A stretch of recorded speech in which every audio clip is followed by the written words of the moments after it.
Alright, what's up guys? My name is Zack, and for the last few days I've been driving the 2026 Toyota Crown Limited Nightshade. Up front is a 2.5 liter inline-4 as well as a hybrid system, and down below is an eCVT. Now I'm super excited to be making this video here today because I have been loaned this Toyota Crown Limited Nightshade here in Phoenix, Arizona, and although my Midwestern body is very confused as to why I am sweating through my shorts when it's November, besides that, I've been driving this car around filming other cars on a work trip and whatnot, so this has been my point A, point B car, and so I have a lot of feelings about it that I'm excited to share with you. But if you'd like to submit your own vehicle and have it reviewed here on the channel, you can head on over to my website, zackpradel.com/submit. It's a quick and easy submission form. It takes under a minute to fill out, and I come out to you. And if you'd like to see all my videos weeks or sometimes months in advance, you can head on over to my Patreon for only $5 a month. But let's get back to that 2.5 liter inline-4 as well as a hybrid system. Well, together it makes about 236 horsepower, and this is a pretty standard hybrid system from Toyota. You'll see this in the new 2026 basic version of the RAV4, the non-plug-in RAV4, Camry, vehicles like that. It's a solid system, and I honestly like how it drives, and I've been averaging almost 40 miles to the gallon, which is fantastic for a sedan and a vehicle of this caliber. Now, like I said, paired to it is an eCVT. Toyota does a very good job with their eCVTs. They work well, and I don't have any complaints. And then last but not least, this particular Crown is all-wheel drive. How does it feel to drive the Toyota Crown? It's fine. It's seriously uneventful. It's a slightly bigger Camry. The eCVT doesn't bark or bite too hard. It's not too unfriendly or too off-putting. It does its job, and it does it well. I like it. I like driving this. I think it's fine enough. But don't expect to be wowed. Your socks will remain on your feet. Your hair will remain unblown back. It works. And that's what I like to see. And that's what I expect out of Toyota. And quite frankly, that's why people buy Toyotas, because they want that consistency and that solid base. With that stuff out of the way, let's talk about the interior. Well, in front of me, I do have a digital gauge cluster. Now, this is a pretty hectic gauge cluster. It's got quite a bit going on. Toyota's starting to move towards a more simpler gauge cluster system, like in the new RAV4, so I'm sure the Crown will get that at some point. On the steering wheel, on the left, we do have our selectors for that gauge cluster screen. We have phone options, voice commands, and volume. And off to the right, we have our adaptive cruise control, skip track, and mode. Off to the left of the steering wheel, we do have our climate control vent,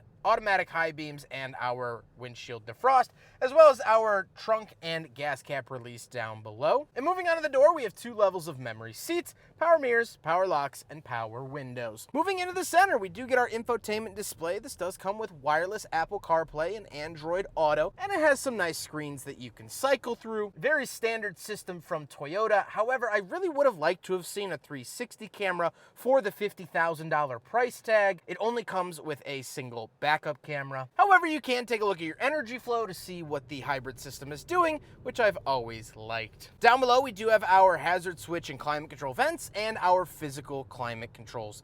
Love to see physical climate controls. This is an absolute must for me. So really, really nice to see all of that. We do have heated and ventilated seats, which the ventilated seats have been saving my backside the last couple days here in Phoenix. Then we do have a wireless charger. We have 2 USB-Cs found in the center console. And off to the left, we have the shifter, pretty standard Prius-style shifter. And we have some buttons for our drive mode for sport, normal, and eco. We do have our traction control off, auto holding brake, EV mode, and power parking brake. And off to the right, we do have cup holders, so we'll do a big friggin' bottle test. And unfortunately, yet incredibly predictably, it fails the big friggin' bottle test.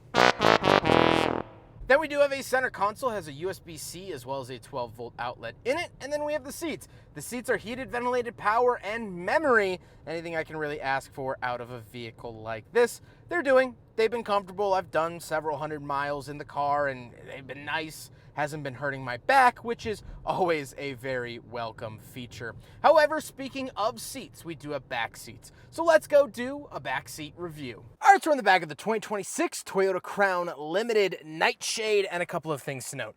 First of all, knee room is pretty good. Headroom is pretty good as well. I'm 5'11", not a small guy. My head's coming close to the ceiling, but you do get this little bump in the back that does certainly help. On the door, we have the JBL speaker. We do have heated seats as well, which obviously I have not needed in my time here in Arizona.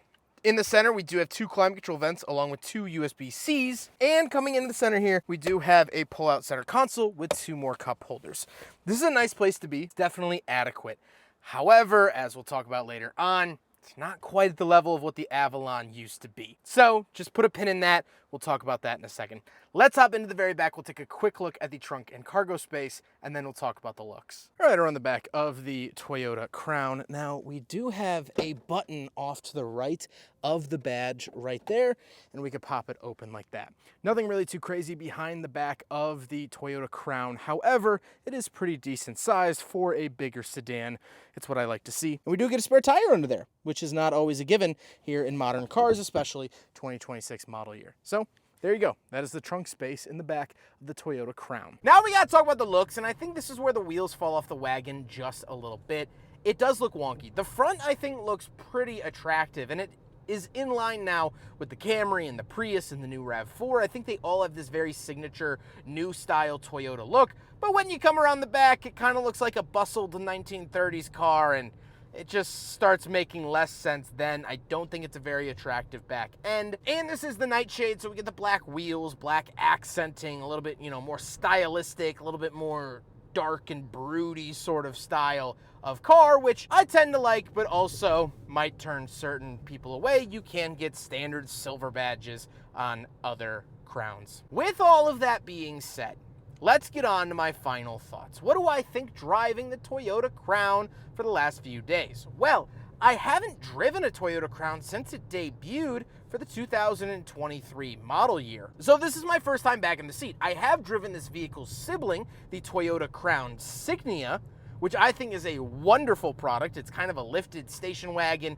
still very classy, has great interior options. I really like that car. Why do I say that this car is a little bit of a flop? Well, when I say that, you have to grade Toyota on a curve. Even the worst Toyota is better than a Nissan, than a Kia, than other vehicles. Like, you have to understand that. This might be a flop in my eyes or in Toyota's eyes, but on the grand scheme of things, on paper, driving it, this is a good car.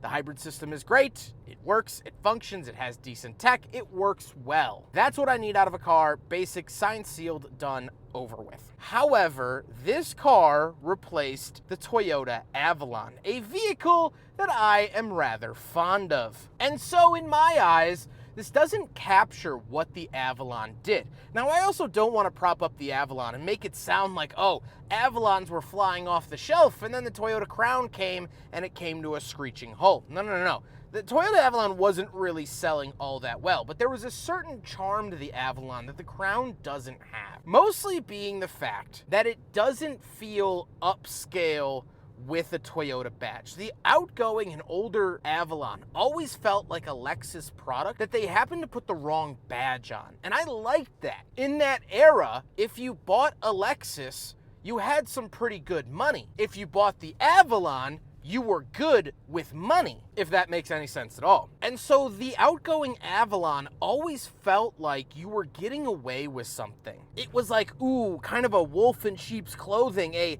luxury wolf in every man's sheep clothing. If someone drove an Avalon, you knew that they were smart because they knew not to pay for that extra Lexus badge while still getting all of the Lexus features. This doesn't feel that way. It feels nicer than a Camry for sure, but it doesn't give you that feeling like you won. It doesn't give you that feeling that the Avalon used to. Saying, I'm a smarty pants, cutie patootie, for knowing what the Avalon was and buying it. It kind of goes back to like that McDonald's secret menu. People would order certain things off the secret menu. But then years later, McDonald's came out and they offered the secret menu on the main menu.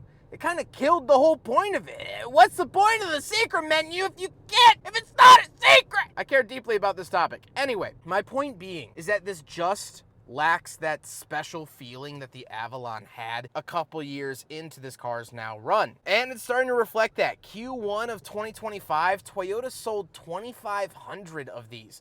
By Toyota standards, that's below the basement. This is a company that cranks out a Toyota Camry every minute, and they're struggling to sell this. And I truly believe it's A, because of the looks, and B, because, well, it just doesn't have the gravitas that the Avalon used to have. This car isn't bad. It's a good car. I just feel indifferent about it, and in this industry, indifference often leads to death. I hope you guys enjoyed the video. Huge thank you to Toyota for letting me borrow their Toyota Crown for a couple of days here in Phoenix. Huge thank you to the Phoenix Drive Shop team for leaving this car at the airport for me, for allowing me to leave it at the airport. A seamless drop-off and pickup. They've been absolutely wonderful to work with. Shout out to everyone at the Drive Shop Phoenix team. I appreciate you guys a ton. But I hope you guys enjoyed the video. Don't forget to rate the video, comment on the video, and subscribe if you really liked it. Take care, guys.